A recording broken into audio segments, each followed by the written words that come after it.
Boa noite, paz do Senhor para todos. Para quem não me conhece, professora Suzimar. Vamos lá. O módulo desse período é a grande narrativa do Antigo Testamento. Então, nós vamos abordar na primeira aula esses 3 tópicos aqui. Tomara que dê tempo, né? Criação, queda e patriarcas, tá? São os 3 temas principais dessa primeira aula. E aí, nas aulas seguintes, nós teremos mais 3 tópicos a serem abordados também em cada aula. E aí, antes da gente iniciar, eu quero ouvir de vocês o que é que vocês entendem, como é que vocês, o que vocês já ouviram, o que chamou a atenção de vocês nessa questão de criação, queda e patriarcas. Suzy, olha só, eu ouvi, e o que mais me chamou a atenção, exemplo, o que mais me chamou a atenção nessa questão da criação aqui o que te chamou a atenção? Mas na queda, o que mais me chamou a atenção, o que foi que chamou a atenção de vocês? Nesses tópicos aqui, antes da gente entrar no assunto. Sandro. Pensa um pouquinho. Pensa, vai pensando aí enquanto ele está pensando. Pode ser qualquer coisa. Pode ser qualquer coisa. O que chamou a sua atenção? Ou, ali, Suzy, eu tenho uma dúvida, tem um negócio aqui que não entra na minha cabeça. E pá. Bom, na criação eu gosto muito, né, daquele início que fala que a terra era sem forma e vazia, o Espírito de Deus pairava sobre a face das águas e disse: Deus, haja luz, e houve luz. Eu acho isso incrível, principalmente porque parece que cada um dos 3 primeiros tópicos, eles vão sendo, primeiro mostra a falta e depois mostra Deus completando aquela falta. Então era sem forma e vazia, aí haja luz, haja forma. E é como se eu tivesse ali como se fosse mesmo um poema, que eu tivesse buracos, como se eu tivesse nos 3 primeiros tópicos buracos, e depois nos próximos tópicos completando aqueles buracos. Na queda, o que me chama mais atenção é a questão da serpente virar para Eva e ao invés dela dizer assim, você não pode comer, ela vira e fala assim: é verdade que Deus disse que você não pode comer de nenhuma fruta?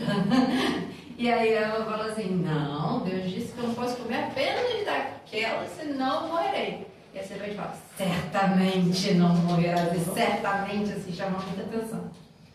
Nos patriarcas, eu acho legal quando fala assim que Deus é o Deus de Abraão, de Isaac e de Jacó.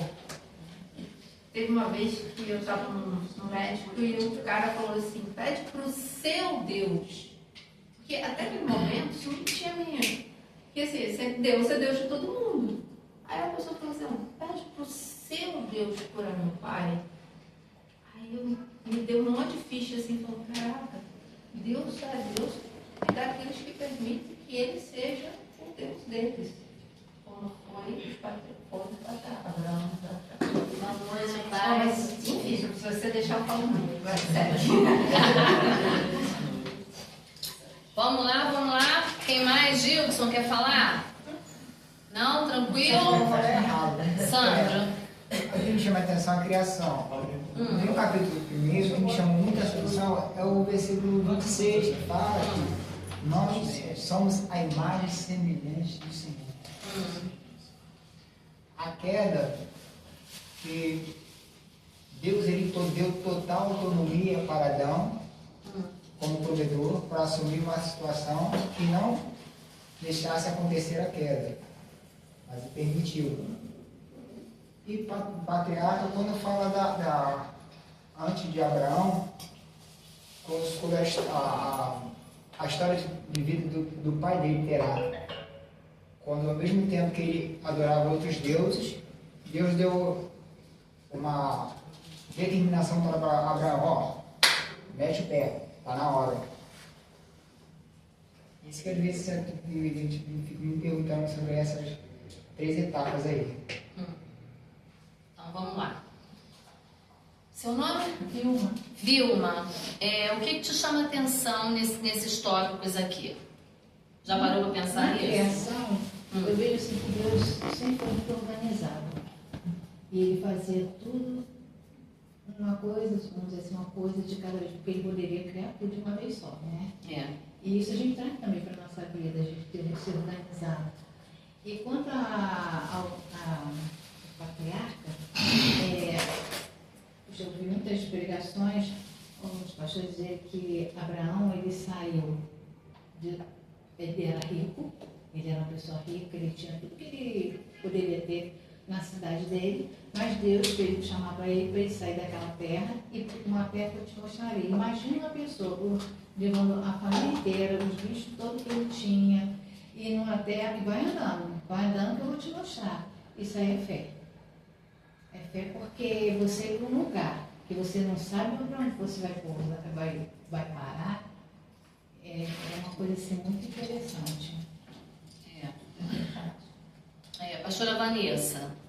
Eu acho que a fé dos patriarcas, né, na aliança que existia, de um Deus que não havia Jesus, né, para falar sobre essa salvação, sobre, tem um lugar para vocês, a gente vai ceiar junto, a gente vai... Não existia essa perspectiva. Somos filhos, né? Você é meu filho, eu sou seu irmão, e não tinha isso. Eles viviam literalmente de uma fé, de uma história, de um Deus que fazia milagres aos olhos deles.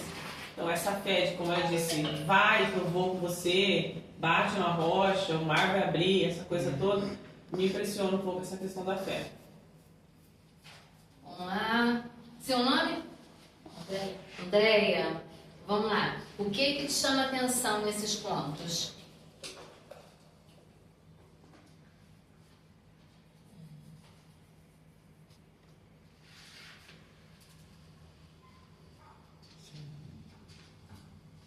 Seu nome? Não, deixa pra... Maicon. Maicon, o que te chama a atenção nesses pontos aqui? Criação, queda e patriarcas. Os três, né? Para mim, tanto a criação como a queda, os patriarcas, mas principalmente os patriarcas, né? Abraão, porque não tinha ninguém para falar sobre Deus para ele na época. Então, é aquele texto, né, do Novo Testamento que afirma que as pessoas podem conhecer a Deus pelas coisas que já foram criadas, né? Isso já manifesta a Deus.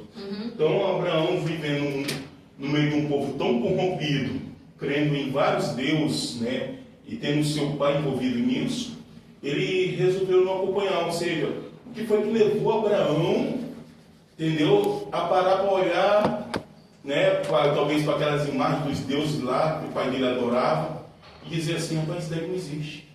Isso daí não existe, entendeu? Então, o que foi que fez ele perceber, vamos dizer assim, a existência, né, de um Deus que criou todas as coisas, mas que não estava nenhum daquele dali representado pelo pai dele, que o pai dele adorava, né, que a sociedade apresentava, mas, vamos dizer assim, ele percebeu um Deus único, porque muita pessoa só tem a adorar aquilo que vê, né, aquilo que vê, aquilo que conhece.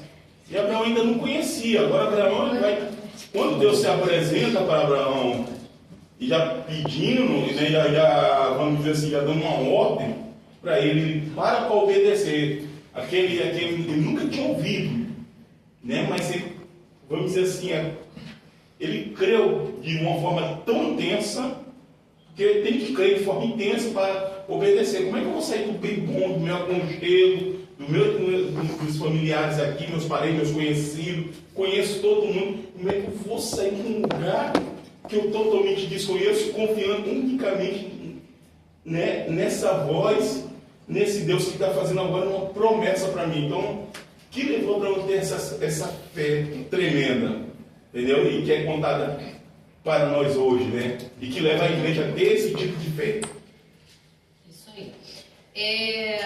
Deixa todo mundo aqui, já tá no grupo, todo mundo tá... Ó, eu coloquei o material dessa aula agora no grupo para vocês terem acesso. Deixa eu fazer um comentário. Essa aula, ela vai estabelecer pra gente as origens do universo. Vai falar sobre a queda da humanidade e sobre o início dessa aliança, essa primeira aliança que Deus vai fazer, que é a aliança abrâmica, né? A aliança que ele faz com Abraão. Que é uma família específica, aquela família que ele pega ali no meio do bolo, ali, ó, tem tantas famílias, e ele vai pegar a dedo ali a família de Abraão. E é importante a gente ter em mente que quando a gente está lendo o texto bíblico ele está falando de um povo específico. Está falando desse povo que está sendo formado, né? É o Israel futuro, são os hebreus, que ele vai pegando no meio do caminho, gente que vai se aproximando, que vai chegando, os patriarcas e as famílias que vão se formando. Só que em alguns momentos nós estamos lendo o texto bíblico e tem povos ao redor, eu sempre falo sobre isso para o pessoal que já assistiu outras aulas, tem povos sendo formados ali ao redor desses povos bíblicos e que não são citados, mas eles estão ali tendo a sua vida sendo desenvolvida normalmente. A Índia, a China, tem vários países ao redor que estão com a sua história de vida sendo desenvolvida e a gente não tem ideia disso, não tem noção, porque o texto bíblico não está falando deles. Esses povos, eles também têm uma história de criação igual o povo bíblico tem. Então, quando a gente lê o texto bíblico falando que tem um Deus que criou o mundo em 7 dias, esses povos que estão lá do outro lado, eles também têm uma história de criação que fala de um Deus com outro nome que cria também todas as coisas. Aí a gente fala dos indianos. Os indianos, eles têm uma noção de um Deus que criou também todas as coisas. O mundo deles está pautado nessa fé. Fala, Gilson. É como se fosse tipo assim, a mitologia, né? É a mitologia deles, né? Então os gregos têm essa noção de um Deus que cria todas as coisas, que sustenta, que governa. E por aí afora, todos esses povos da Mesopotâmia antiga, eles têm esse mito criacionista. Então, existiu um mito chamado Emuna Elish, ele fala que ele é o criador de todas as coisas e ele governa soberanamente. Só que para esses povos pagãos, não existe um único Deus, existem vários deuses. E quando você olha para os hindus, você percebe a quantidade de figuras de deuses com que eles se relacionam. Mas Deus, quando ele vai se revelar para o seu povo, ele faz uma proposta, vou dizer assim, indecente. Eu sou o único Deus. Então, a dificuldade que o povo de Deus tem para se relacionar com um único Deus é que eles estão no mundo, eles estão inseridos num mundo em que todo mundo tem vários deuses e eles são os únicos que têm um só.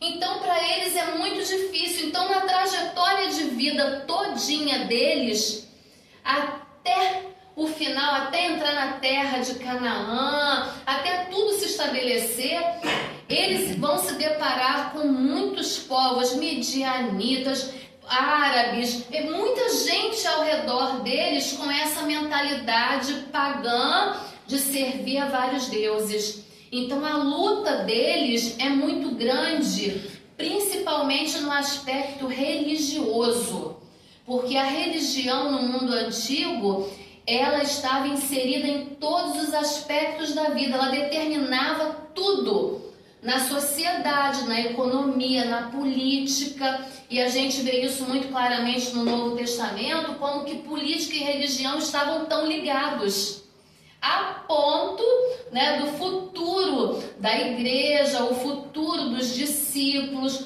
o futuro de todo mundo que estava inserido ali no Novo Testamento está tão ligado a sacerdotes, a homens, a governantes. Tudo isso era determinante. Então a gente precisa, enquanto estiver caminhando, falando desse tema, a gente precisa ter isso em mente, que enquanto o povo estava se formando, tá, desde a criação, existiam outros povos ao redor que tinham uma outra mentalidade completamente diferente. Então, olha aqui, na criação que a gente fala do capítulo 1 e 2 de Gênesis, Deus cria o universo, Ele cria a terra, Ele cria o homem à sua imagem e semelhança, como o Sandro falou. E quando Ele faz tudo isso, Ele declara que é tudo o quê? Muito bom. Não é? É um cenário de total harmonia entre Deus, a humanidade que está sendo criada e a natureza. E viu Deus que tudo era muito bom, né? Era muito bom. Eles estavam numa harmonia muito grande. Deus no centro de tudo, criando, regendo, governando. O ser humano criado à imagem e semelhança, né, ali numa relação íntima com Deus, de conversa ali face a face, de passear juntos, né, de tomar conta daquele ambiente criado para eles, e a natureza que estava ali para cooperar, né, para servir. Era uma relação recíproca entre todos eles. Deus, o ser humano e a natureza, tudo em perfeita harmonia. Até, falei.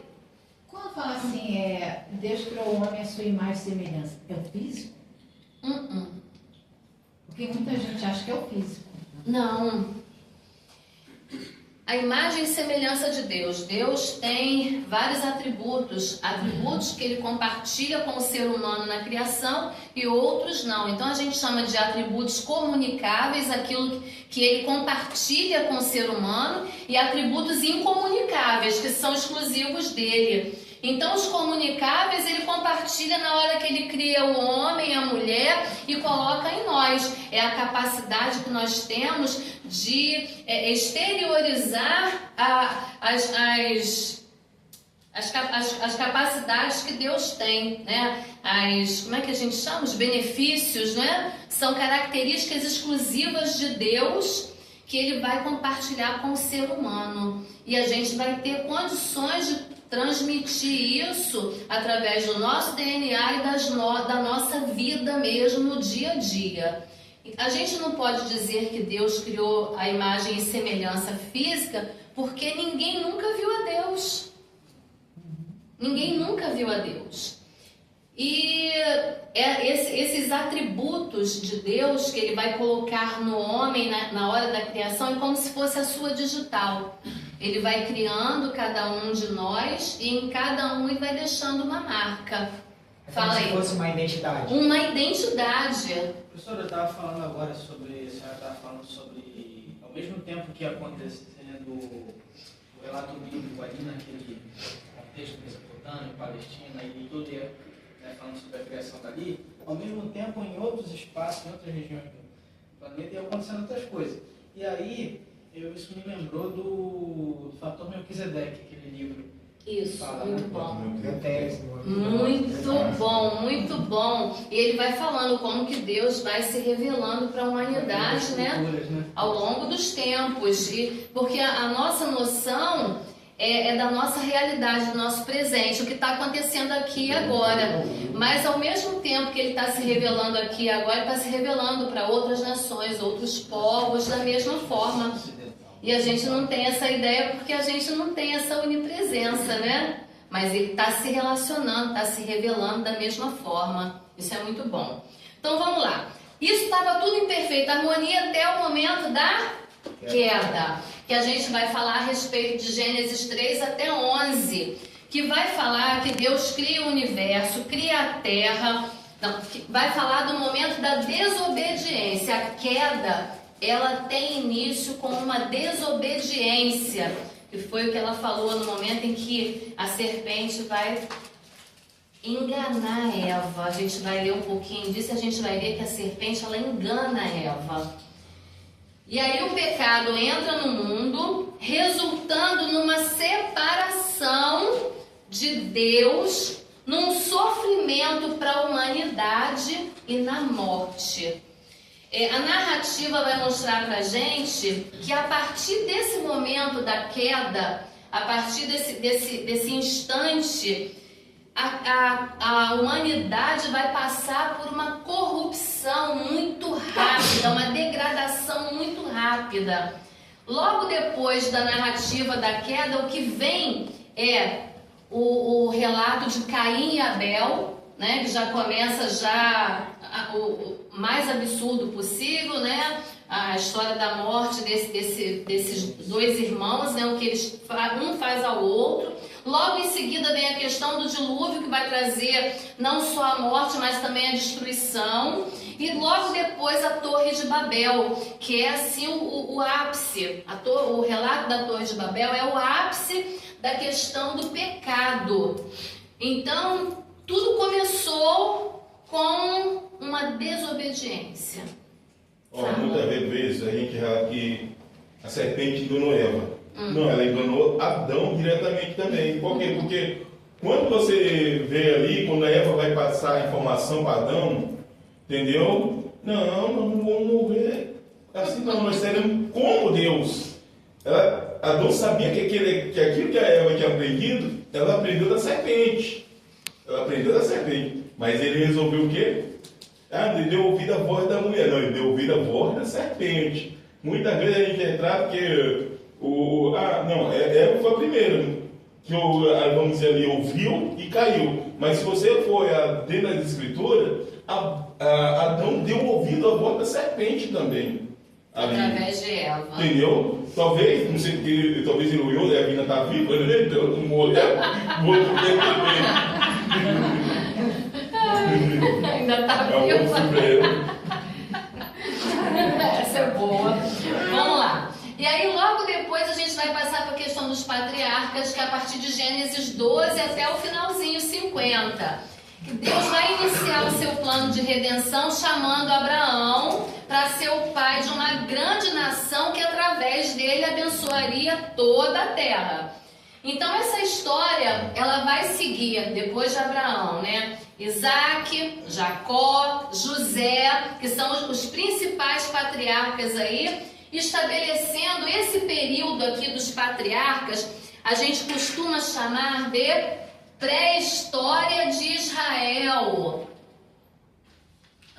Esse período é chamado de pré-história de Israel. Posso colocar observação? Pode. Vamos lá. E nesse momento aqui de pré-história, como é que esse povo, esses patriarcas, como é que eles viviam? Nesse momento eles viviam como seminômades, tá? Eles estavam vagando de terra em terra, buscando recursos, buscando se estabelecer. A gente vê isso muito claramente na questão dos poços, né? Que o menino ia lá e cavava, aí vinha alguém e entulhava. Eles estavam em busca de território. Quando a gente lê a questão de Abraão e Ló, né? Eles estavam numa terra e esgotavam os recursos, daqui a pouco saía dali e ia para outro lugar onde tinha mais alimento para os animais. Então a busca nesse momento era por sobrevivência, gente. A busca aqui era por sobrevivência. Depois a questão vai se tornar um pouco maior. Além da sobrevivência, a conquista por terras.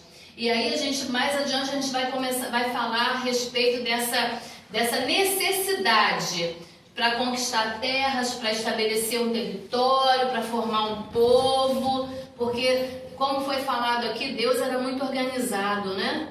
A organização dele era tudo em etapas. Primeiro sobrevive, depois conquista, depois estabelece, né? Tudo assim, pausadamente. Vamos lá. A doutrina da criação, ela vai mostrar pra gente o fato de que Deus, ele é a origem de todas as coisas e todas as coisas pertencem a ele e estão sujeitas a ele. Mas, Suzy, mas é óbvio, mas a gente precisa falar sobre isso, sabe por quê? Porque tendo em mente que existem outros povos ao redor que têm uma noção de um Deus criador de acordo com a ideia deles, para eles, quem criou foi o Deus que eles acreditam. Então, a partir do momento que Deus vai se revelando para esse povo, ele quer deixar muito bem claro para o povo que tudo que foi criado pertence a ele, tem um objetivo muito claro. fazer com que as pessoas entendam isso. E a gente vai entender isso agora. Havia um propósito na criação que está ligado ao fato de Jesus. Eu estava estudando esse livro, eu fiquei encantada. O momento em que Deus cria o universo está diretamente relacionado ao fato de Jesus se revelar lá no Novo Testamento como aquele momento em que nós seremos o templo, boa noite, o templo do Espírito Santo. E a gente vai caminhar aqui para a gente poder entender por que é que Deus criou o universo e todas as coisas sem a necessidade de habitar em templos feitos por mãos. O único motivo dele ter criado todas as coisas, o universo e todas as coisas, é para que ele pudesse reinar soberanamente sobre tudo isso sem a necessidade de um templo, de paredes.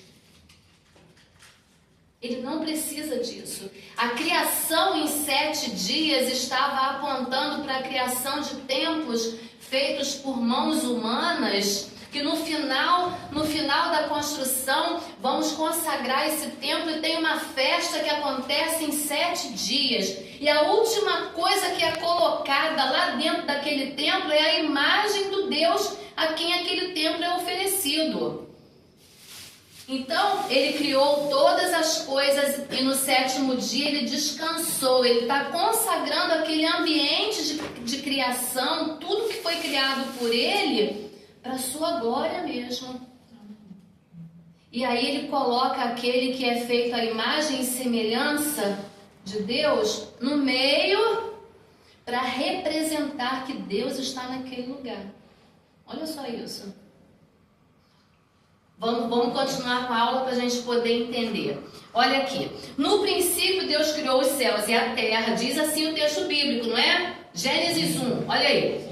A terra era sem forma e vazia. Lembrei até de um louvor que a gente cantava na minha adolescência. No princípio era o verbo e o verbo era Deus.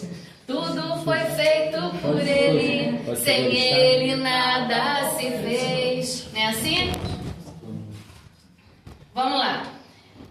A terra era sem forma e vazia, a escuridão cobria as águas profundas e o Espírito de Deus se movia sobre a superfície das águas. Desse modo, completou-se a criação dos céus e da terra e de tudo que neles há.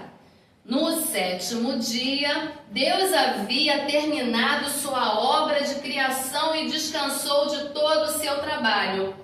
Deus abençoou o 7º dia e o declarou santo, pois foi o dia em que ele descansou de toda a sua obra de criação. Isso está lá no primeiro livro, né? Lá em Gênesis. Então a mensagem cristã, ela vai se iniciar precisamente no ponto de partida de Gênesis 1:1. No princípio Deus criou céus e terra. A gente não pode ter dúvida disso. A gente vai se deparar com relatos científicos que vão falar como é que teve início tudo, foi numa explosão que chama de quê? Big Bang. Ó, a gente vai ouvir relatos científicos falando a respeito da evolução, não é? Que fala o quê? Que o homem evoluiu da onde? Do macaco. E aí nós acreditamos firmemente que Deus criou todas as coisas, que não foi uma explosão, foi uma palavra criadora, não é? Haja. E viu Deus que era tudo muito bom. E aí nós nos deparamos com situações em que nós vamos ter que responder a algumas questões diante de algumas indagações, não é assim que acontece? Mas você acredita mesmo nisso que está escrito na Bíblia? Porque a Bíblia é um livro escrito por homens, não é? Não é assim que a gente ouve? Né? Porque a ciência, porque isso, porque aquilo. E aí nós precisamos nos manter firmes diante daquilo que nós cremos. Olha aqui. Entender essa força teológica de Gênesis 1 não é obrigação só de cientistas, é obrigação de quem diz que crê em Jesus. Se a gente diz que crê, a gente tem que entender aquilo que a gente crê, gente. Tem que entender. Porque senão, quando as pessoas vierem nos perguntar, a gente fica que nem aquele grilo, né? Cri, cri, cri, cri. A gente não tem resposta. Não tem, porque não entende. É o papagaio de pirata, né? Fica respondendo aquilo que já escutou alguém dizer e fala sem propriedade. Então, todo mundo que quer conhecer Jesus, conhecer a sua obra, por que ele morreu, por que ele ressuscitou, precisa entender. É tão verdadeiro essa afirmação que Paulo, quando ele vai pregar lá no Areópago em Atenas, Atos 17, 24 e 25, ele diz assim, olha, ele é o Deus que fez o mundo e tudo que nele há. Uma vez que ele é Senhor dos céus e da terra, ele não habita em templos feitos por homens e não é servido por mãos humanas, porque ele não precisa de coisa alguma. Ele mesmo dá vida, dá fôlego a tudo e supre cada necessidade. Por que Paulo está falando sobre isso lá em Atenas? Ele chega num lugar onde é assim a cidade da filosofia, o berço da filosofia, né? Um lugar de muita gente inteligente, esclarecida, muitos estudiosos. E quando ele chega ali, ele se depara com o quê? Com o altar ao Deus desconhecido, não é isso? E ele fica estarrecido com a quantidade de deuses que ele encontra naquela cidade. Só que Paulo, ele foi um homem instruído, né, pela escola de Gamaliel, um homem muito inteligente, e ele teve acesso a muitos estudos filosóficos, né, da época de Platão, de Aristóteles. Então, ele conhecia muito bem o pensamento filosófico. Ele sabia que naquela cidade ele não podia apenas ficar falando de fé, ele tinha que falar de lógica também. Ele tinha que provar aquilo que ele estava falando. Então, ele busca na memória um ponto de interseção, um ponto de contato entre aquela cidade extremamente pagã e idólatra e a fé que ele vai anunciar num único Deus verdadeiro. Lembra que eu falei para vocês lá no início, né, que a grande dificuldade do povo de Deus era se relacionar com tantos povos pagãos e idólatras e eles com um único Deus. Então Paulo ali naquela cidade ele tem um desafio único, provar para essas pessoas que só havia um único Deus. E aí ele se depara com o altar do Deus desconhecido e começa a pregar para eles. Que é quando o Gilson citou o fator Melquisedeque, né? Um livro que fala sobre isso, não é? Que falou que em algum tempo da história, lá muito tempo atrás, naquela mesma cidade, houve uma praga, uma doença, não foi Covid não, gente, mas matou muita gente, né? Dizimou muitos rebanhos, matou muita gente. E as autoridades daquela cidade já não sabiam mais o que fazer para conter aquela epidemia. Então alguém se lembrou, olha, numa ilha aqui perto tem um homem, um profeta, que ele serve um Deus desconhecido aí. Mas diz que o cara é bom. A gente já tentou de tudo mesmo, não tem para onde correr, né? Não custa nada, né? Não custa nada tentar. Então vamos lá chamar o tal do profeta. E foram lá na ilha. Chegando lá na ilha, explicaram o profeta que estava passando uma epidemia na cidade e era necessário que ele fosse até lá. Ele vai. Só que quando ele chega na cidade, ele não tem pressa. O povo está morrendo, mas ele não está com pressa, está tranquilo. E ele fala assim, olha, prendam as ovelhas da cidade, ali no aprisco, todas elas. Quando o dia amanhecer, manda soltar. E aquelas ovelhas que saírem desempestadas, com uma fome de 3 crentes junto, comendo tudo que veio pela frente. Essas ovelhas não servem para sacrificar, mas as ovelhas que saírem tranquilamente, aquelas ali você pode sacrificar. Gente, o povo está desesperado e ele está numa tranquilidade do céu. Naquele exato momento, ninguém entende a orientação dele, mas obedece. E aí, Quando o dia amanhece, eles fazem exatamente como o profeta orientou. E acontece do jeito que ele falou. Um grupo de ovelhas sai desembestada, comendo tudo que vê pela frente, e o outro grupo se deita tranquilamente na grama. Esse grupo que se deitou tranquilamente na grama, ele vai ser sacrificado. E enquanto a fumaça do sacrifício sobe, Deus aceita o sacrifício e cessa a epidemia na cidade. A partir daquele momento, as pessoas da cidade ficam maravilhadas com o que aconteceu e mandam levantar um altar a esse Deus desconhecido. Qual o nome do Deus? Esse Deus não tem nome. Qual a aparência dele? Ele não tem uma aparência, mas ele merece ser honrado, porque ele fez o que ninguém podia fazer. Então, aquele altar fica ali, construído para ele. Porém, o tempo vai passando e ele vai sendo esquecido. O mato vai crescendo, ele vai sendo coberto. O tempo passa, outros altares são construídos naquela cidade. Até que quando Paulo chega ali, tem milhares de altares, para mostrar a idolatria do povo como estava. Mas Paulo encontra o altar do Deus desconhecido no meio daquela bagunça, e aquilo ali serve para Paulo chamar a atenção da cidade. Então, nesse momento aqui, Paulo usa esse texto. Pode falar. Eu fico imaginando assim, Paulo é uma pessoa que perseguiu os cristãos, né? E de repente ele vai para uma cidade, vê tudo isso. Como é que as pessoas iam acreditar nele? Com certeza as pessoas já tinham ouvido falar dele. Falar do que ele perseguia, né? Aí eu fico imaginando ele chegar num lugar, né, ver um altar, né, ao Deus desconhecido. E passa por toda essa história aí que você falou.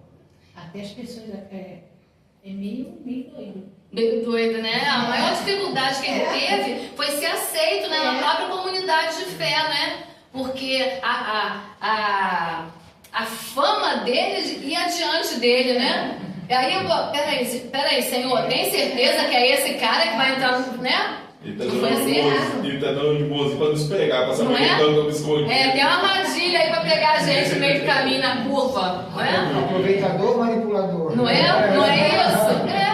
Então, a maior dificuldade foi essa. Então, certamente as pessoas que estavam ao redor, que sabiam, né, da perseguição, sabiam quem ele era, de repente olhou, mudou de lado agora, né? O que está acontecendo? Né? E isso, gente, até hoje, tá? Até hoje. Até hoje. Né? Até o próprio Ananias, né? Aquele que se assustou, né? De não Deus, é? Né? Ele ficou com medo também. Né? Tem certeza que é ele? Olha a forma dele, né? Falando pra Deus. É isso aí. Até hoje é assim, gente. Quando me converti, muitas pessoas desacreditavam. Pronto, aí, não é? Eu não vou entrar em detalhes. Olha aí. Meu Deus. Vamos lá. Qual é essa força teológica que Gênesis 1 e 2 tem? Então, a primeira coisa que a gente tem em mente é essa afirmação de que Deus criou os céus e terra. Isso é importante porque os povos antigos, o que eu já falei no início, que estavam ali ao redor da Mesopotâmia, eles também acreditavam que o universo foi resultado de diversas interações entre entidades divinas que representavam o caos e a ordem. Tá? Então, na cultura deles, na religião deles, eles tinham os deuses a quem eles atribuíam, né? Esse Deus aqui que criou o céu e a terra, que criou os luminares, na cultura deles, né? O famoso mito babilônico Enuma Elish vai mostrar isso pra gente, que ele era um deus da Babilônia, que ele era venerado por ser o criador de todas as coisas. Quando a gente chega no Egito, a gente vê a quantidade de deuses que eles se relacionavam e eles atribuíam toda a criação, tudo que foi criado na natureza estava relacionado a uma divindade diferente. Aí a gente percebe isso nas 10 pragas, né? Que Deus estava ali desmascarando. Ah, foi você que criou? Então, aguenta aí que eu quero ver. E eles eram derrubados, desmascarados. Isso é só para a gente ter uma ideia, porque assim como era no Egito, era com outras civilizações também. Nas 10 pragas é tipo como se fosse Deus desafiando cada um, né? Exatamente. Ah, quer dizer então que você é o Deus que criou, né? Os luminares. Vamos ver. Então, mostra aí que eu vou trazer uma escuridão. Quero ver você brilhar no meio das trevas que eu vou criar. Você E nada. Das águas puras. Das águas. Sangue aí. Né? Então, faz aí que eu quero ver. E nada. Mas quando a gente lê o texto bíblico, a gente não entende a profundidade dessa revelação da maneira que esses povos entendem. Para eles é vergonhoso quando lê o relato das 10 pragas e entender que aquilo que eles acreditavam não era nada. E Deus estava se revelando soberano sobre todas as coisas para eles. Nós entendemos como, meu Deus, que coisa linda, que grandeza. Mas para eles é vergonhoso. O que é maravilhoso para a gente é vergonhoso para eles. O contexto histórico é muito importante na Bíblia, né? Muito. Porque às vezes a pessoa, eu já ouvi, por exemplo, estava numa pregação, aí o pregador falou assim: poxa, por que desceram o cara da maca exatamente no cômodo em que estava Jesus? Aí eu falei assim, cara, naquela casa só tinha um cômodo. Isso aí. O pastor estava falando isso uma vez, mas ele não sabia, coitado, que naquela casa que tá falando só tinha um cômodo. Caso pequeno. É isso aí. Então, assim, às vezes A maioria das casas não tinha repartição. Não tinha, era tudo junto. E quanto mais pobre a casa, era junto mesmo, de verdade. Até os bichos ficavam juntos. Então, entender essa realidade, esse contexto, faz diferença. É impossível, por exemplo, mesmo que você estude, que eu gosto, mas é impossível entender todo o contexto dos 66 livros, de tudo que Isso. É muita coisa, é muita informação, muitos detalhes. Então vamos lá. Em Gênesis, quem cria céus e terra pelo simples ato de falar, assim como quem ordena todas as coisas a partir de uma livre iniciativa, é o Deus que se chama Yahvé. E é esse Deus que resolve se revelar para Israel.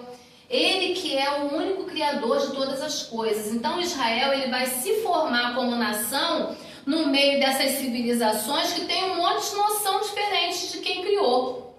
E eles precisam escolher crer naquilo que Deus está revelando. E não vai ser fácil para eles. É por isso que vira e mexe, eles estão se rendendo a outros deuses. Porque é muita oferta, é muito manjar sendo oferecido para eles o tempo inteiro. Então não é fácil você manter uma postura diante de várias pessoas com posições diferentes. Para eles isso não é fácil. Então, tem uma segunda realidade aqui que o relato da criação vai mostrar pra gente, é que a terra era sem forma e vazia, como você falou. E isso é crucial para a sequência do texto, porque todos os atos de Deus nos outros dias da criação, eles vão acontecer tendo em vista dois movimentos. A terra era sem forma e vazia, então era preciso formar o universo e depois preenchê-lo para resolver essa condição de sem forma e vazia. Então, ele, como a amiga falou, ele é muito organizado, né? E primeiro ele coloca a ordem na casa e vai preenchendo a casa, vai arrumando as coisas para resolver essa condição. Então, quando Deus diz que formou e preencheu o cosmos lá em Gênesis 1 e 2, ele está dizendo que o universo foi criado para uma finalidade, para funcionar de acordo com um propósito específico. E é por isso que no ato de Deus formar e preencher céus e terra, é estabelecer a função de cada parte desse universo. E tem um elemento de suma importância em qualquer cultura antiga. mas que nem mesmo existia lá na criação, que é a questão do templo. O templo era uma figura de extrema importância para todos os povos, gente. Todo mundo precisava do templo. Ninguém conseguia se imaginar sem a figura do templo. Quando a gente vê o povo sendo cativo, levado para a Babilônia, que o salmista, acho que é Salmo 134 ou 137, fala que eles estavam tristes lá no meio do cativeiro e os soldados diziam assim: ué, mas vocês não eram tão alegres? Vocês não cantavam, não cultuavam, não dançavam, fazia festa da hora? Canta agora que eu quero ver. Cadê os instrumentos? Toca aí que a gente quer ouvir. E eles disseram assim: os nossos instrumentos nós penduramos, né, nos galhos das árvores porque nós não temos motivo para cantar. E o motivo que faltava era principalmente a falta do templo. Não tinha o templo. Era tão importante para a vida religiosa a imagem do templo, a figura do templo, que eles não se imaginavam prestando culto se não tivesse templo. É por isso que quando estava no cativeiro, a fé acabou, a esperança acabou, porque não tinha por que cultuar, não tem templo. É tão importante que a figura de Deus ela fica em segundo lugar. Por que eu vou continuar me relacionando com Deus, cultuando a Deus, adorando, se não tem o templo? Então o templo ocupou uma figura central na vida deles. Todos os povos tinham essa mentalidade. A questão do templo ser construído em lugares altos. Todo mundo queria construir no alto sublime monte. Por quê? Porque se entendia que quanto mais alto estava, mais perto de Deus você chegava. Fala. Professora, então, será que é por causa disso que no Novo Testamento, quando Jesus fala, destruam esse templo e eu construirei em 3 dias, eles piram na batatinha, todo mundo? Cara, que blasfêmia é essa?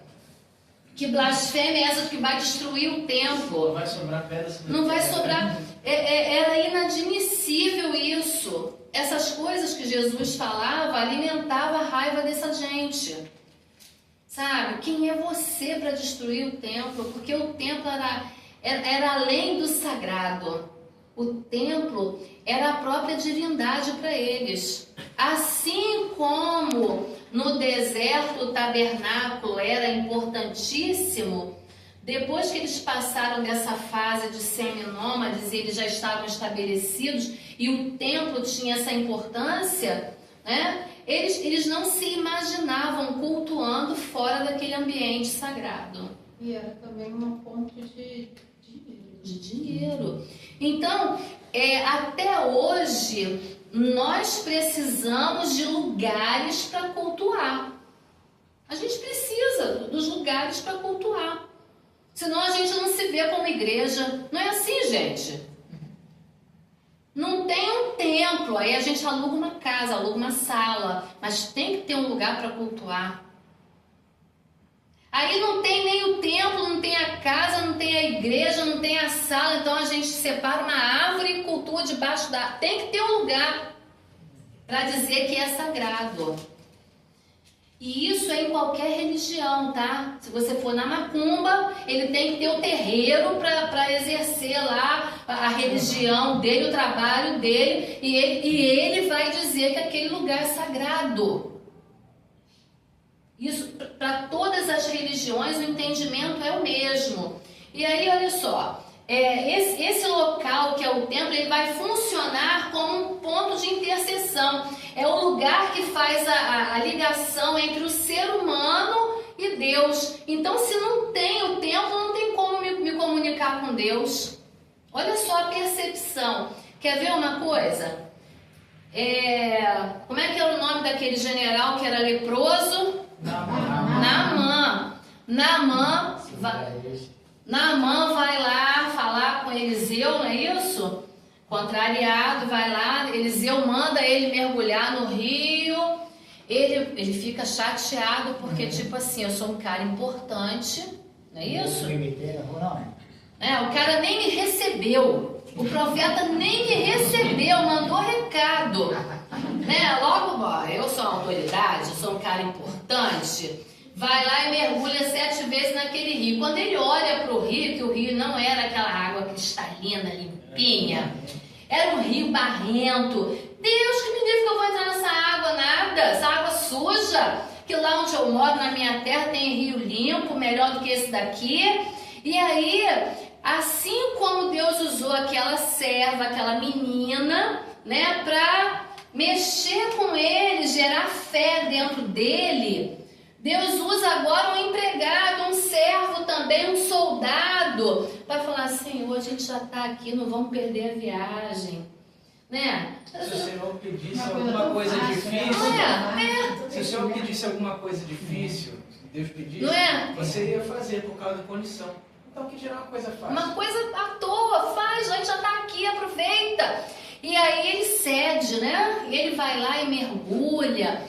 No final do processo, quando ele está limpo, ele fica maravilhado e ele volta lá e ele quer pagar, não é? Ele quer entregar o presente, a oferta. E Eliseu não quer, não recebe.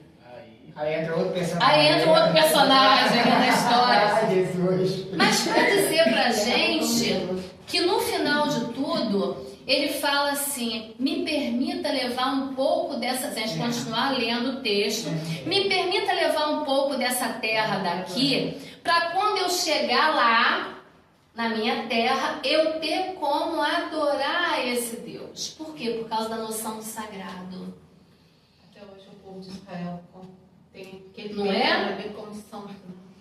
A questão, isso, Trazer um pouco da água, né? o entendimento de que esse espaço aqui é sagrado, esse local, essa terra aqui é sagrada. Então eu tenho que carregar isso comigo para onde eu for, porque lá não tem essa terra. A gente acaba delimitando, né, o espaço, o local, o agir de Deus. Aqui ele age. Se eu chegar lá e botar o joelho no chão, ele não vai agir, porque a terra de lá não é sagrada, daqui é. E a preocupação é tão grande que até a mulher samaritana vira para Jesus e pergunta: onde é que eu tenho que adorar? É isso aí. É a noção do que é sagrado. É igual alguns crentes que vou pro monte, porque no monte que Deus opera.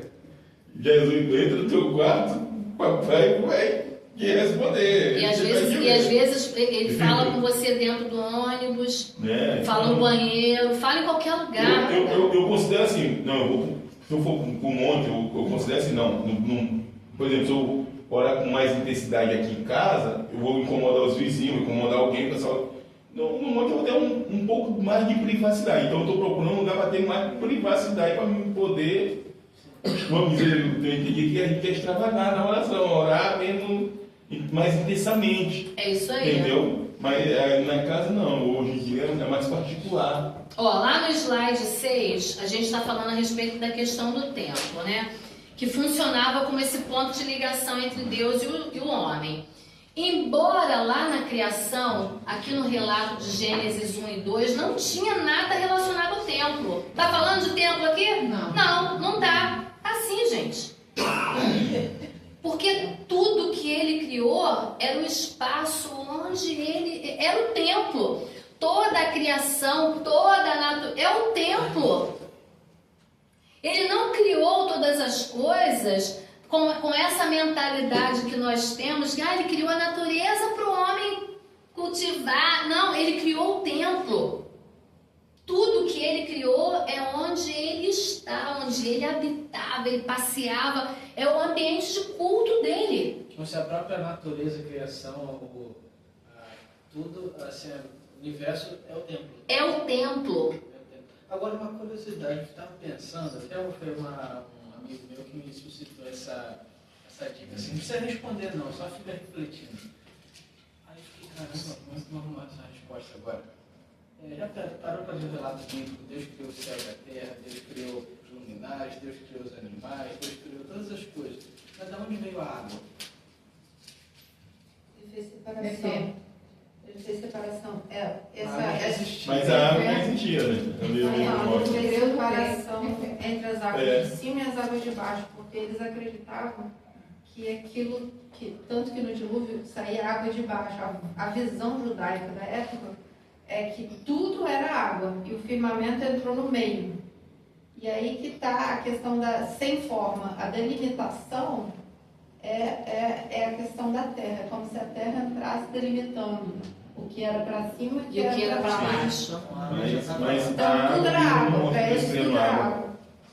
Isso dá pano para manga esse assunto, hein? Dá pano para manga. Por isso que Colossenses, no capítulo 1, verso 16, antes de tudo Deus criou as coisas invisíveis e visíveis. Invisíveis e visíveis.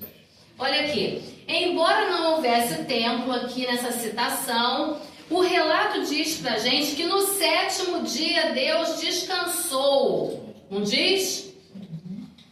Esse termo hebraico Shavat, que vai apontar pra gente que é o sábado, é o fato de que o descanso de Deus acontece no 7º dia, também mostra pra gente a imagem de um espaço sagrado. Por quê? Lembra que eu falei pra vocês? Em todas as religiões da antiguidade, quando se construía um templo, terminou a construção, vamos fazer uma festa, vamos consagrar esse templo. Então essa cerimônia de consagração ela durava 7 dias. Então isso que o autor colocou aqui em Gênesis, orientado pelo próprio Deus, ele faz para mostrar para todas as outras civilizações ao redor, né, que esse templo, esse ambiente de criação aqui é o templo que Deus construiu e no 7º dia ele apresenta, ele consagra esse ambiente, mostrando para toda a humanidade que agora tem um novo xerife na terra, né? Ele está mostrando isso para todo mundo. Olha, esse Deus, ele é capaz de criar todas as coisas num piscar de olhos, como foi falado aqui. Por que ele resolveu fazer em 7 dias?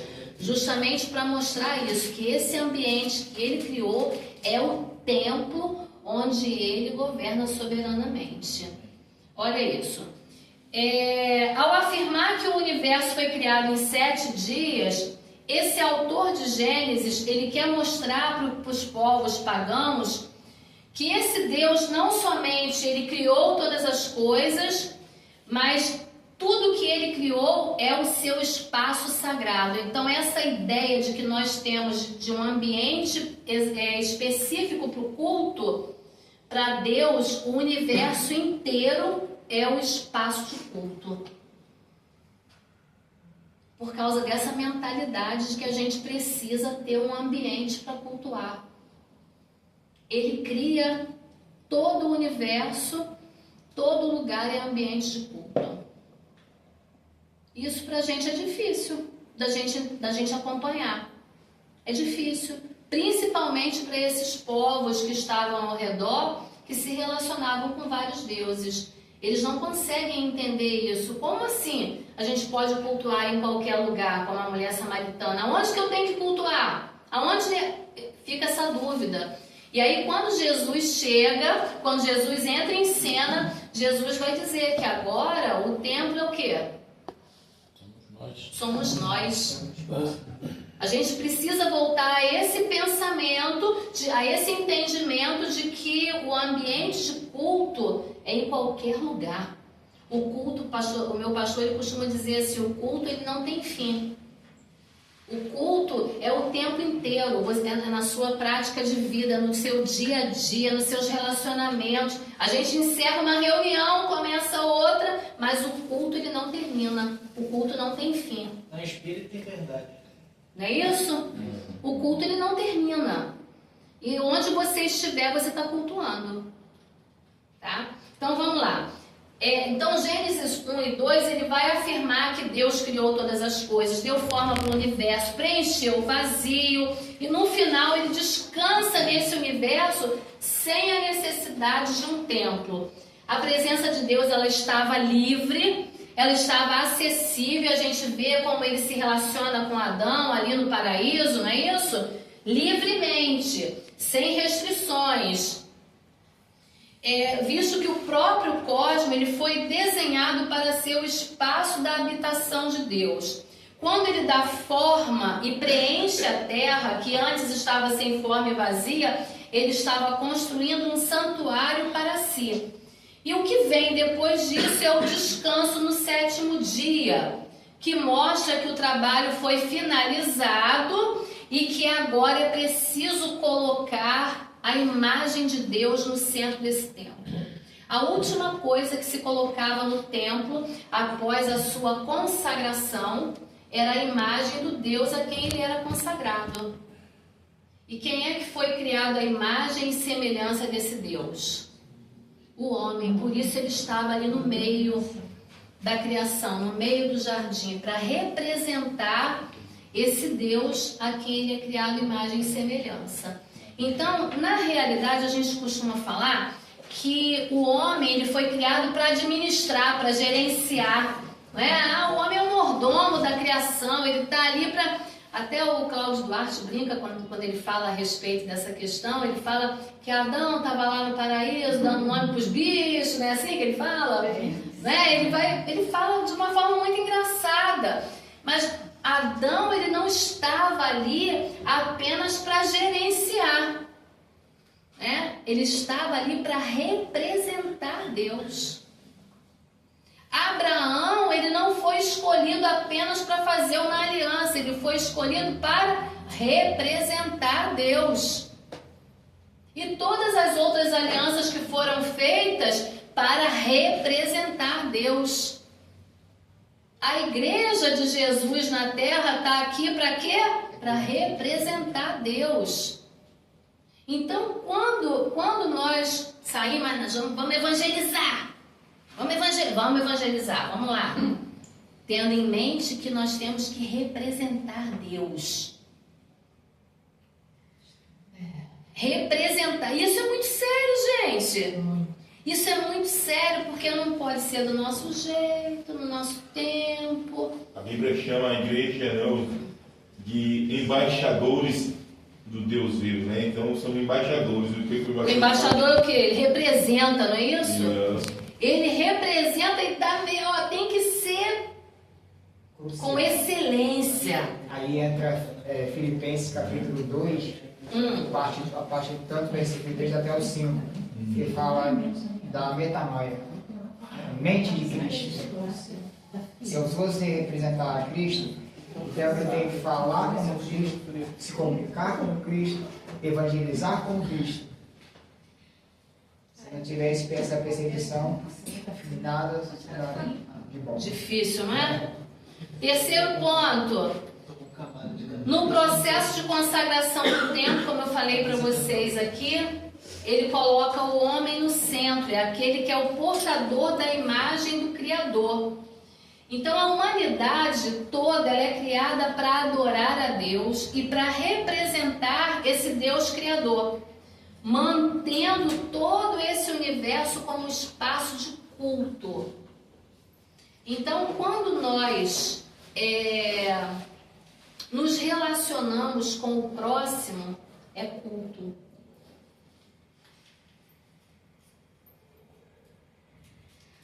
Por isso, um novo mandamento vos dou: amai. Vocês precisam aprender a cultuar, gente. Ele está falando isso pra gente.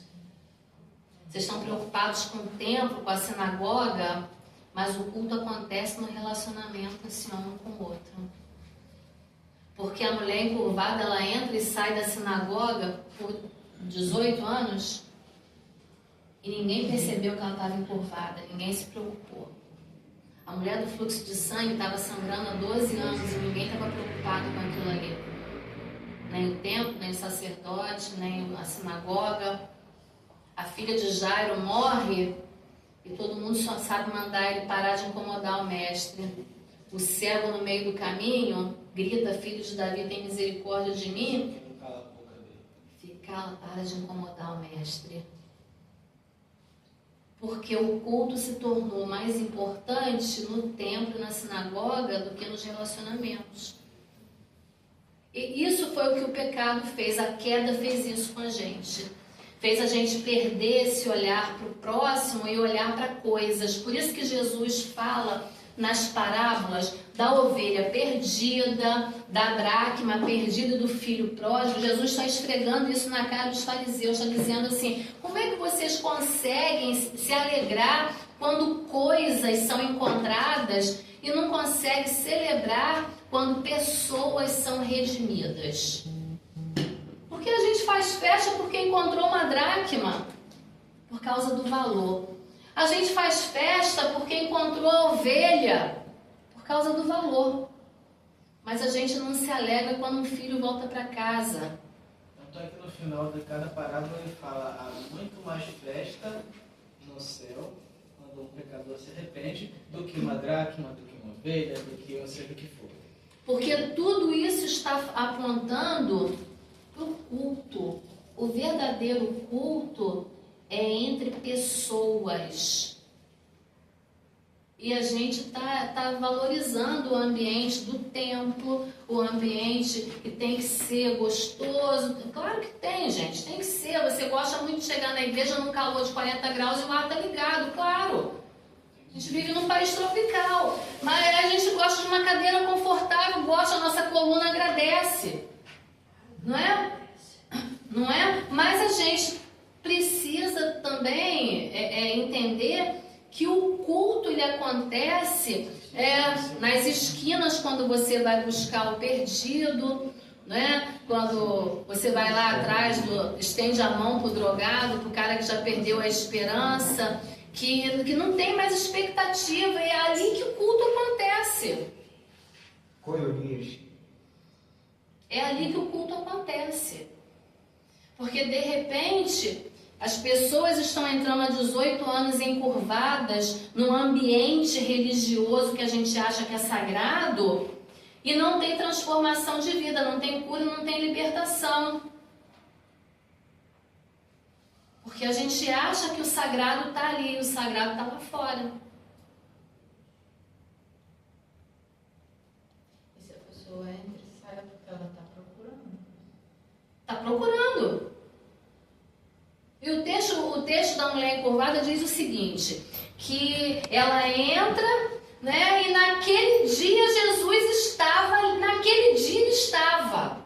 Ela está há 18 anos naquela condição, entrando e saindo. Ela está entrando e saindo. Ela vai ao culto, ela vai à reunião, ela assiste. Mas naquele dia Jesus estava na casa. Mas nos outros dias não estava?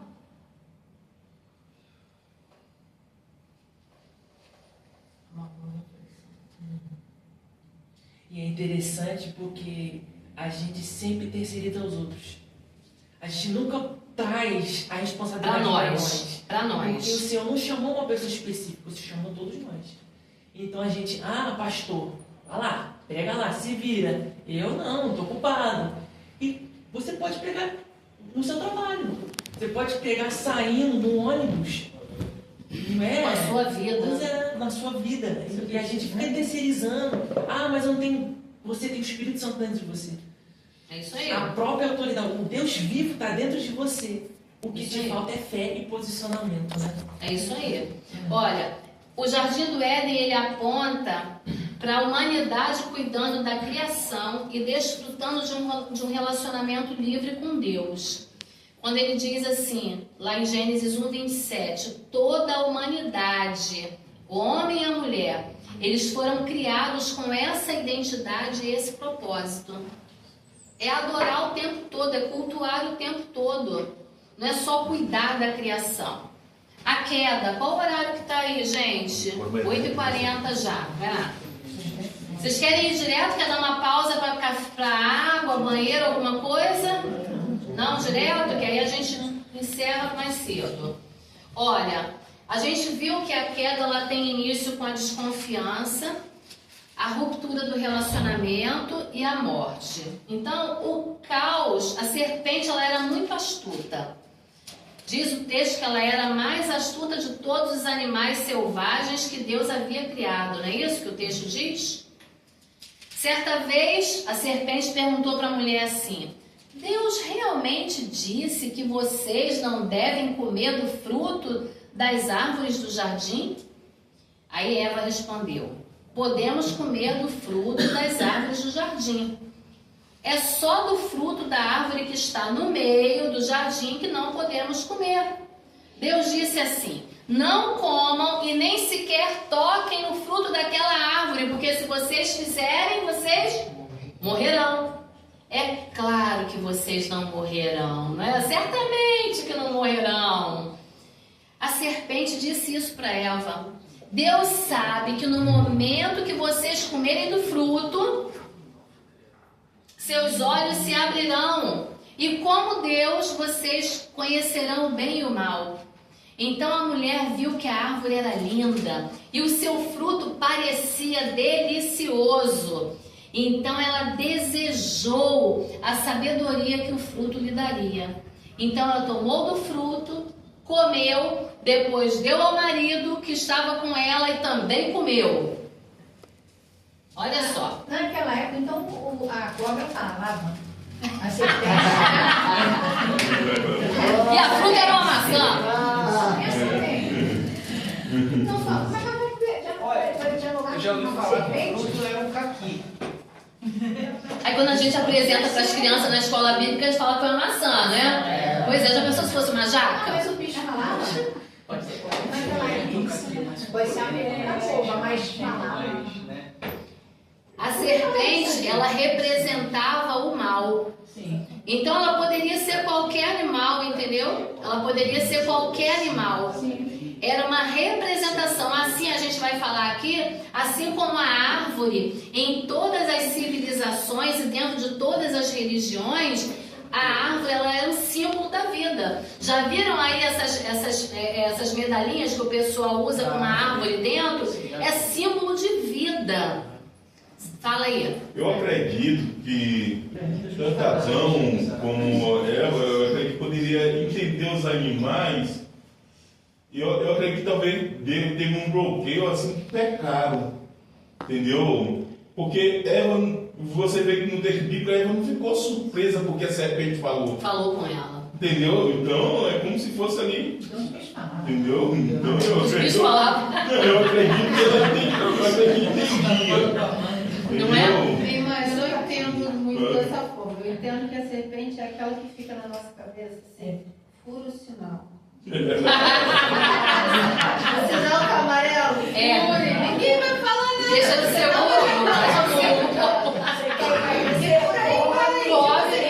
Pobre o bolo, engorde. Ninguém tá vendo. Ninguém tá vendo. Não necessariamente usa figura, mas brincando, mas falando sério. É aquela a voz que fica na sua cabeça te acusando, assim.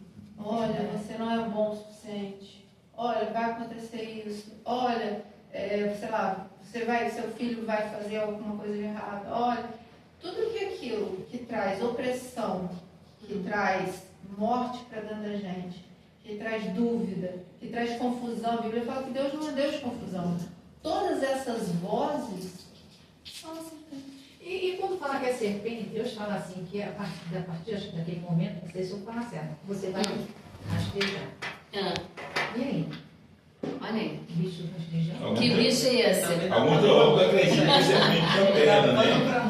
A serpente, o pessoal fala, né? A serpente já tinha perna. Entendeu? Eu ouvi falar que serpente é até asa. Agora, por Tinha exemplo, asa, outra né? linha de raciocínio é quando Deus diz sobre o teu ventre, né? Dizendo que a cobra ia rastejar e do pó tu comerás. O homem é feito do quê? Do pó da terra, né? Aí acredito que a serpente se alimenta do homem.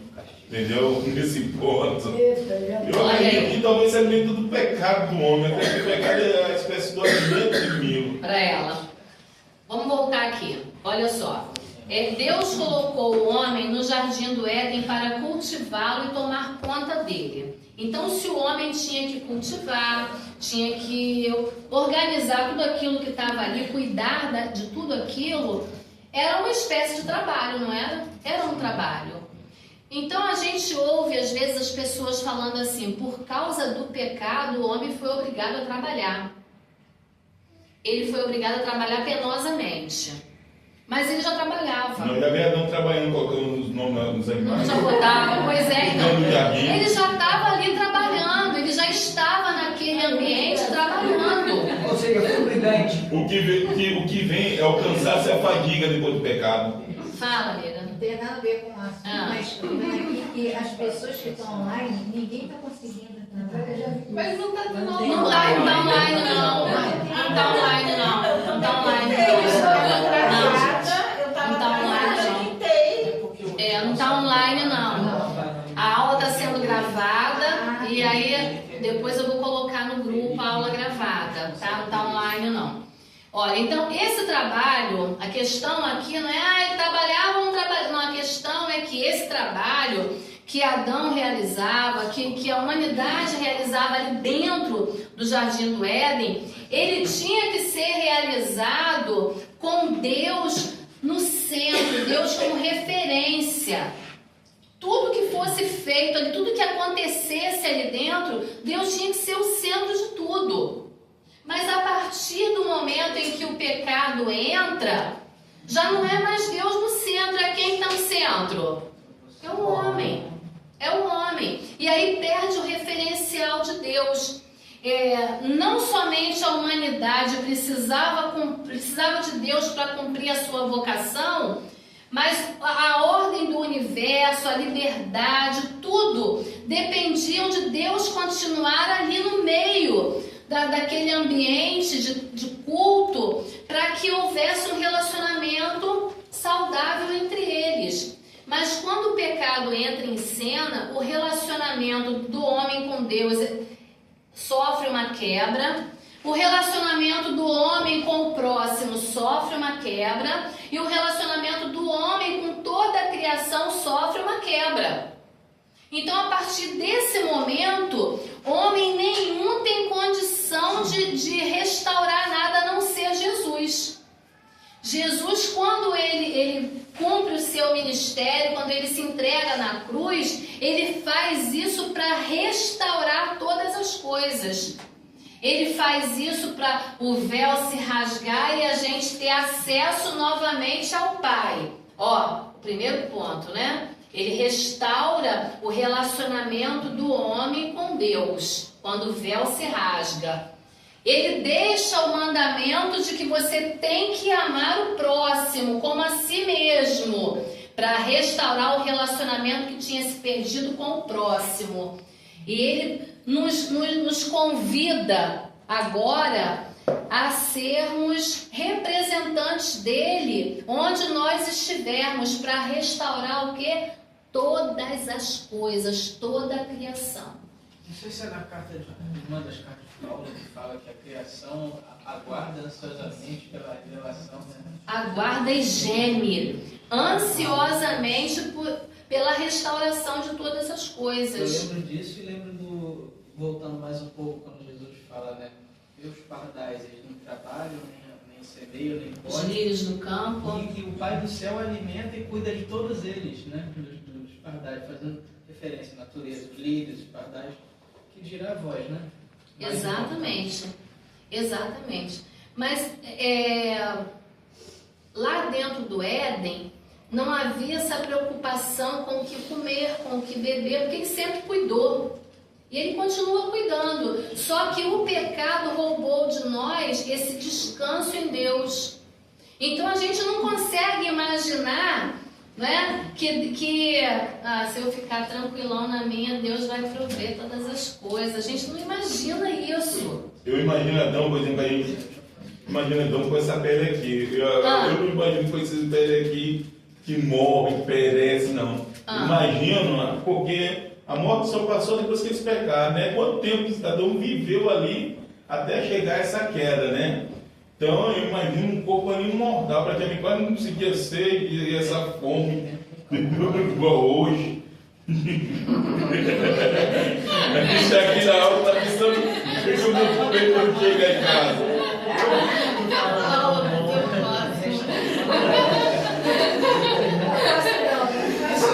A leveza do que ele fala, o que ele pensa.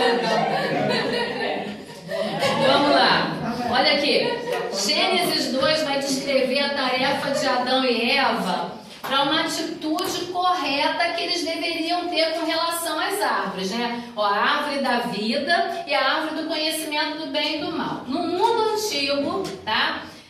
usava-se a figura da árvore para representar a ideia de vida, de fonte de subsistência. Ó, essa árvore aqui representa, né, a provisão, vai suprir a sua necessidade. Então era uma coisa boa, era uma imagem de uma coisa boa.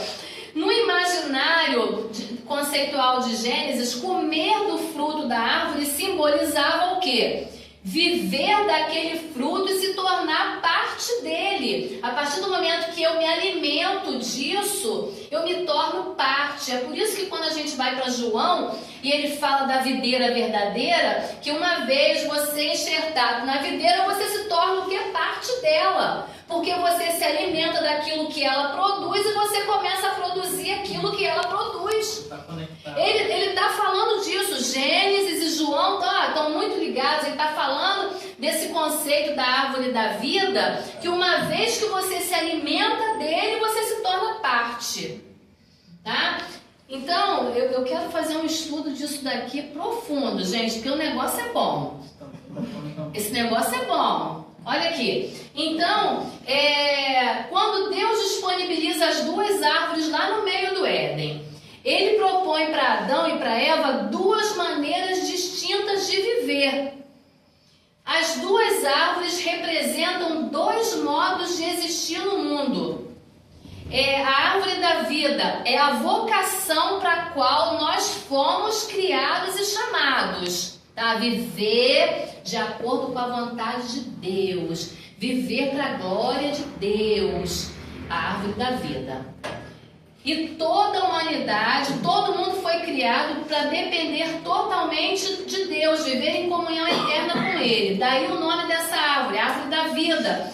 Porque ela representa a possibilidade de uma vida eterna com Deus. Agora, a árvore do conhecimento do bem e do mal, como o nome sugere, ela representava a possibilidade de uma humanidade decidir por si só o que é o bem e o mal. Eu não quero saber o que Deus tem para mim. Eu é que vou decidir o que é bom e o que é ruim. Eu posso tomar essa decisão por mim mesmo. Eu não preciso de um Deus para me revelar o que é certo e o que é errado. É como se você tivesse um livre-arbítrio, né? Meu Deus do céu. Eu não vou entrar nesse assunto, hein? Mas seria do louco. Mas tem dois árvores assim, quando uma é a vida, né? Ou seja, a resposta pura de Deus, a outra é o conhecimento do bem e do mal.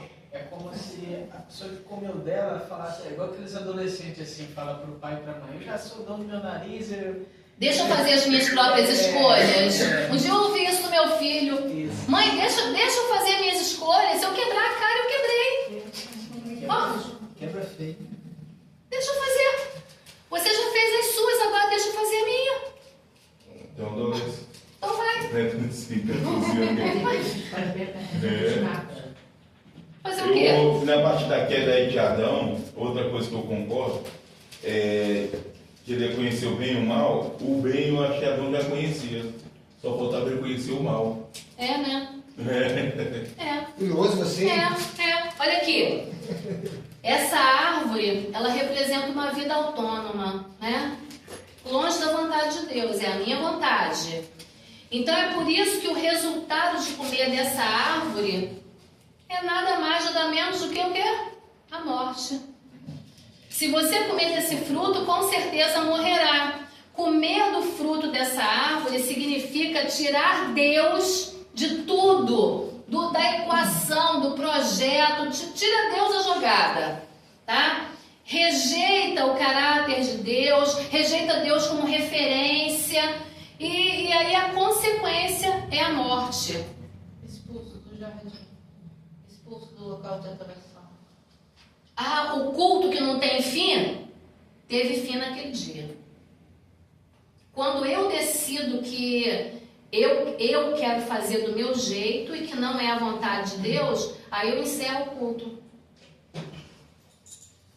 Porque se eu fui criada para adorar, quando eu decido que eu sou o centro e que a vontade é a minha, eu encerro o culto. Por isso que Paulo, quando ele escreve a carta de Romanos, no capítulo 12, fala que, tanto no verso 1 até o 3, que a vontade de Deus ela é boa, ela é perfeita, é agradável. Então vai contra a minha vontade. Porque a imutabilidade de Deus não se limita, né? Deus não muda, mas eu mudo. Ele não muda. Eu posso mudar.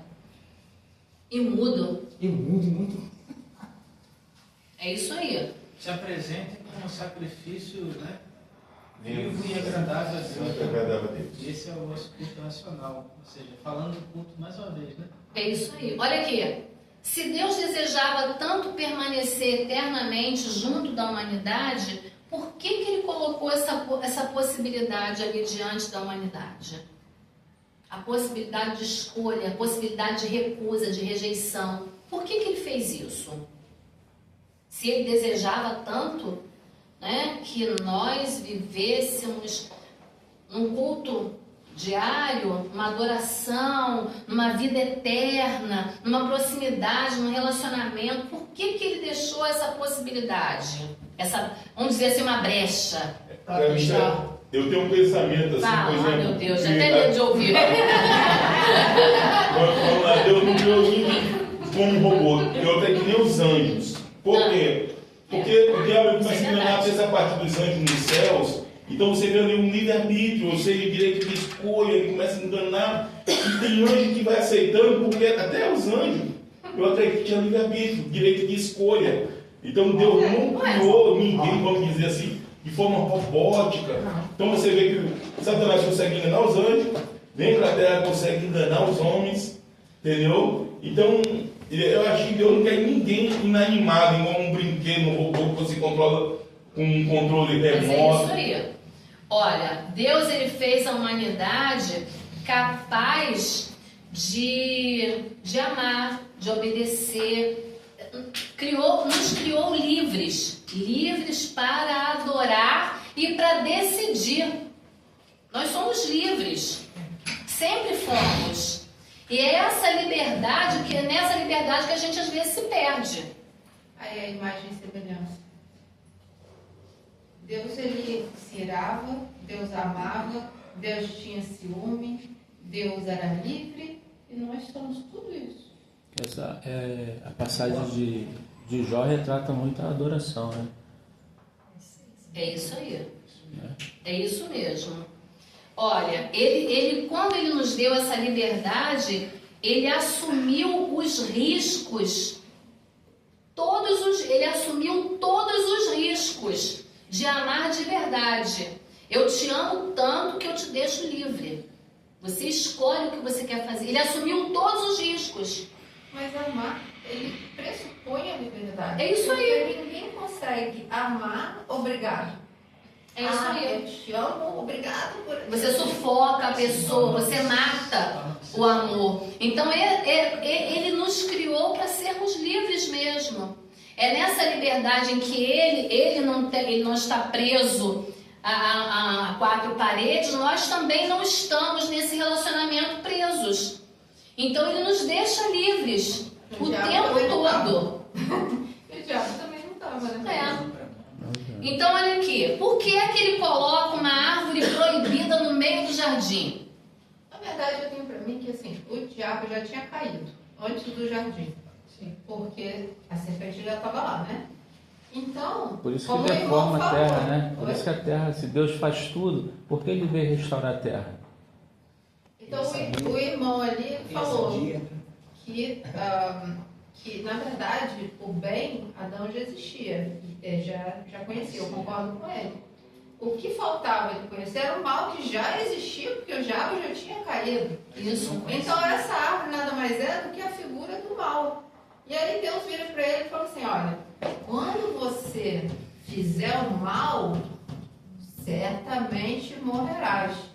Aí teve até um pastor que falou comigo, não é só a questão do mal, é a questão da moralidade. Eu falei, moralidade naquela época? O que era moral e com bons costumes naquela época? É a questão de dor, de morrer mesmo, de perecer, de sair do culto, de sair do jardim, de ser expulso, isso aí. Não volta mais. Quando Deus coloca essa árvore proibida no meio do jardim, ele faz isso intencionalmente para que Adão e Eva se lembrassem o tempo todo de que eles não eram Deus. eles dependiam e precisavam estar em constante adoração, em constante relação com Deus o tempo inteiro.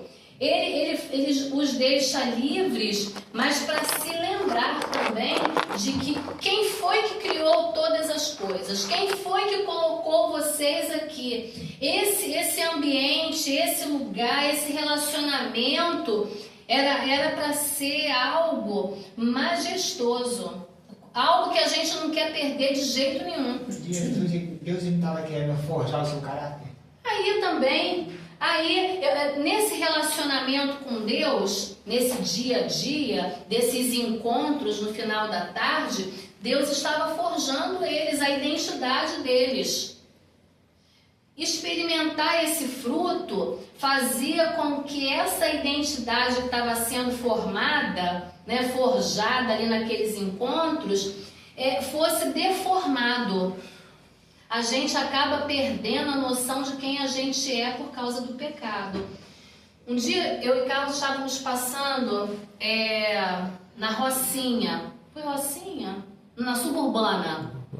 Na Suburbana. E tinha assim uma entrada para uma favela e tinha um lixão assim na entrada da favela. E muita gente, usuários de crack, eles estavam no meio do lixo, eles catavam o lixo e eles usavam a droga, e em determinado momento eles estavam tão enlouquecidos, eles atravessavam a rua no meio dos carros assim, enlouquecidos por causa da droga. E eu fiquei, Carlos, meu Deus, que coisa horrível, tinha criança no meio, adolescente, e meu Deus, que coisa horrível, não sei como é que os carros não atropelam eles, porque eles saem assim como zumbis no meio do trânsito. E eu fiquei observando aquela cena e eu concluí uma coisa que depois aquilo me chocou, que não havia diferença entre aquelas pessoas e o lixo. Tamanho o nível de degradação deles, a forma como eles estavam ali naquele momento, a sujeira, eles estavam tão magros, era como se fosse, eles faziam parte daquilo ali. Olhar para eles e olhar para aquela montanha de lixo era a mesma coisa, não tinha diferença, eles faziam parte daquilo ali, se tornaram parte daquilo ali. Então, o pecado, você entranhado, encharcado do pecado, você perde a noção de quem você é. Você perde a sua identidade. Eu olhava para eles e eu não conseguia ver pessoas. Eles eram parte daquilo ali. Eu falei para cá, Carlos, olha só, eles parecem que você só percebe que eles não são parte daquilo ali porque eles estão se movimentando. Mas quando eles estavam ali parados usando a droga no meio daquele lixo, era parte daquilo ali. Isso foi a visão que Ezequiel teve no Vale dos Ossos Secos. A nossa Tão visão terrível que é era essa. isso, gente. A nossa visão é essa, mas na hora de de Deus a gente vê que seres humanos. Quando eu olhei, o que eu enxerguei foi aquilo. Mas quando Deus olha, o que é que Deus enxerga? Deus não enxerga aquelas pessoas ali como parte do lixo, como eu enxerguei. É isso que o Carlos está falando, é a visão do Vale de Ossos Secos, né? O que é que você vê? Ele olhou e viu um vale de ossos secos. Mas Deus está dizendo assim, não é um vale de ossos secos apenas, é um povo, é gente. É gente, sabe? Então, o pecado entranhado no ser humano, ele nos deforma a esse ponto. Fala, tô até com medo, mas fala. Às vezes eu relato a muitas pessoas assim, da onde Deus me tirou, né? Da onde Deus me tirou. Mas eu falo para você assim, ó, quando eu vejo os caras usando droga aqui, eu falo para eles assim, ó, eu andava igual eles aí, ó. Já preguei para alguns aqui, eu andava igual vocês. Vocês sabiam? Deus, né, para quem não sabe, eu já fui traficante, já fui usuário, né? Já fui usuário da maconha, desde os 10 anos, 11 anos, 12 anos, traficando, 13 anos, cara, eu comecei a utilizar o crack, entendeu? E todo mundo só esperava chegar no caixão, morto, qualquer momento. eu fico olhando, muita pessoa diz assim, por que ele sai do vício da droga? Quem foi que disse que a pessoa não quer sair da droga? Muitas vezes tentava sair da droga, não utilizar, mas não conseguia, porque fiquei em uma prisão. E eu não gostava de crente. Quem veio pregar para mim foi um ex-traficante, foi atrás de crack lá, e aí ele começou a pregar para mim, estava com 2 meses de crente, irmão Maio. Irmão Maio não, ele falou, Maio, eu estava igual tu, destruído. Começou a pregar para mim. E eu não gosto de crente não, não gosto de crente não. E aí ele começou a pregar para mim, me acalmou. Gente, bebia todo dia, usava crack todo dia, logo porque eu sempre ganhei bastante dinheiro, mas o dinheiro que eu ganhava só para vício, né? E ali, após ouvir e depois que eu me converti, a glória de Deus, que foi no dia seguinte, no domingo que eu aceitei a Cristo, muitas pessoas não acreditavam, eu mesmo não acreditava que eu vi o crack. Próximo domingo, mãe, eu vou para a igreja. Eu não acreditava também assim no diabo assim se manifestando. Até eu ver minha mãe sendo usada por ele. Eu não te dou dias para tu voltar ao que tu era. Rapaz, sai correndo de lá, não sei expulsar. Corri para a igreja para adorar a Deus. Mas graças a Deus, Deus me abençoou, passou minha família, passou minha mãe, me deu uma família linda, entendeu? Então, Deus Olha aí. Deus é Deus. Olha aqui, resumindo, o objetivo da queda, o objetivo do pecado é esvaziar o templo, porque o resultado do pecado fez isso, fez com que Adão e Eva fossem expulsos do paraíso. Então aquele ambiente de culto ficou vazio. O objetivo do pecado e da queda é esvaziar o templo e acabar com o culto. Aquele culto que não tinha fim, o pecado entra para acabar com o culto e esvaziar o templo. E Jesus, ele entra em cena para dizer que o culto continua e o templo volta a ser habitado, tá? Eu vou colocar, esse material tá aí para vocês em casa, eu vou gravar um pouquinho, uma aula rapidinho, vou colocar lá para vocês terem acesso a mais algumas coisas, tá? Depois. E vou falar nessa próxima aula, vou falar nessa aula que eu vou gravar, um pouquinho a respeito dos patriarcas, tá? Para não perder a gente até mais tarde. Fala. Tinha um pastor que falava assim, no final da reunião, o culto continua na minha casa e na tua. É isso aí, o culto continua. Amém? Vamos orar para encerrar, para a gente ir embora? Olha aí, Gilson. Não. Vai te agradecemos pela oportunidade de estar reunido e aprendendo cada dia mais um pouco da tua palavra, um pouco mais da essência, de quem o Senhor é, e mesmo conflitando com nossos erros e pecados, humildemente aqui nos arrependemos, pedimos perdão sincero dos nossos pecados e te agradecemos pela oportunidade de estar aprendendo e crescendo cada dia mais. Que isso não fique só conosco, mas que venha transbordar e a gente possa compartilhar e levar para a nossa vida, para o nosso dia a dia. Nos ajuda, Senhor, porque somos falhos, mas o Senhor é forte. Somos fracos, mas o Senhor é forte e a alegria do Senhor é nossa força. Amém. Guarda cada um para o seu encontro, para os seus lares, guarda de todo mal, Senhor, e te agradecemos por tudo e por essa oportunidade mais uma vez. Amém. Está encerrado, vamos para casa em segurança. Vamos